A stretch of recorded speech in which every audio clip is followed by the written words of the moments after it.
जय हिंद दोस्तों। आज हम पढ़ेंगे राज्यसभा और लोकसभा में अंतर।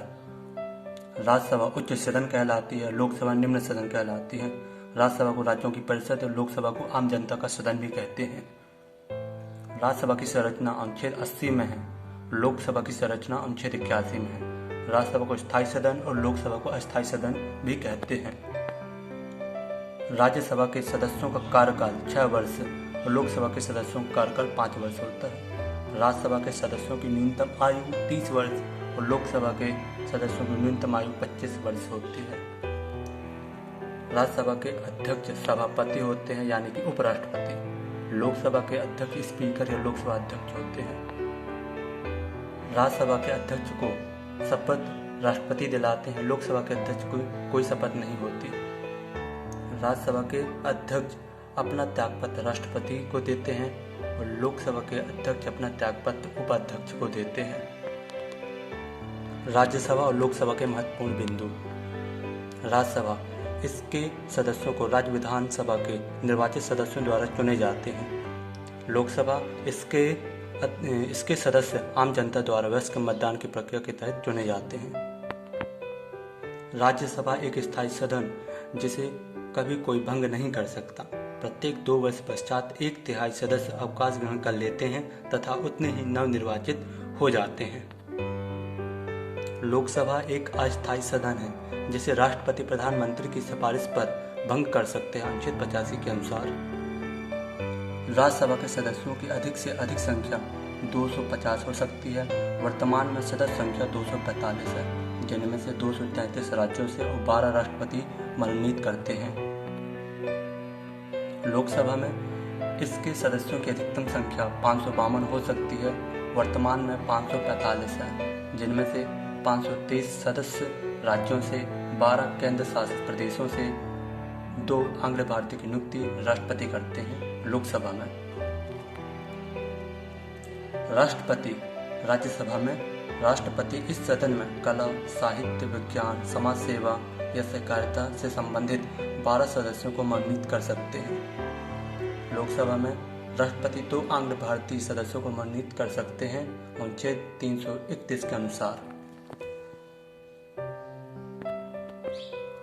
राज्यसभा में यदि कैबिनेट मंत्री द्वारा प्रस्तुत कोई विधेयक इस सदन में पारित नहीं हो पाता है तो पूरी कैबिनेट को इस्तीफा नहीं देना पड़ता है।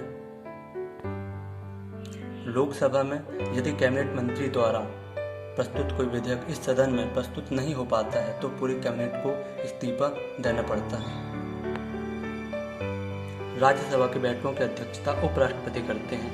लोकसभा के बैठकों की अध्यक्षता लोकसभा अध्यक्ष करते हैं। राज्यसभा का सभापति यानी उपराष्ट्रपति इस सदन का सदस्य नहीं होता।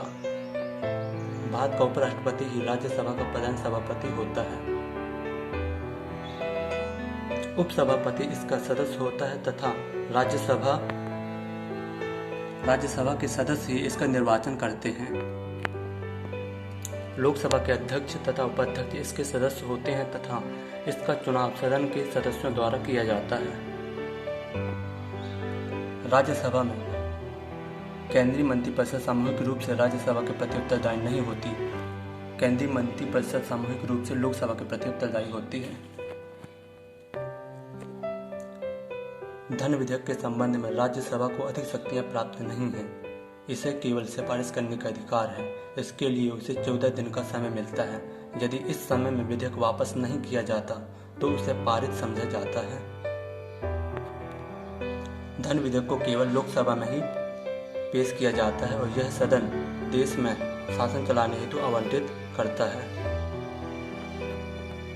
राज्यसभा के सदस्यों का चुनाव संबंधित राज्यों की विधानसभाएं अनुपातिक प्रतिनिधित्व के आधार पर करती हैं। लोकसभा के सदस्य जनता द्वारा सार्वजनिक गुप्त मतदान द्वारा चुने जाते हैं और वे जनसंख्या के आधार पर चुने जाते हैं। उपराष्ट्रपति को महाभियोग द्वारा हटाने के लिए राज्यसभा में ही प्रस्ताव प्रारंभ किया जाता है। लोकसभा राज्यसभा द्वारा पारित महाभियोग प्रस्ताव का अनुमोदन करती है। जब लोकसभा भंग हो तथा आपात स्थिति लागू कर दी जाए तो उसका अनुमोदन राज्यसभा करती है।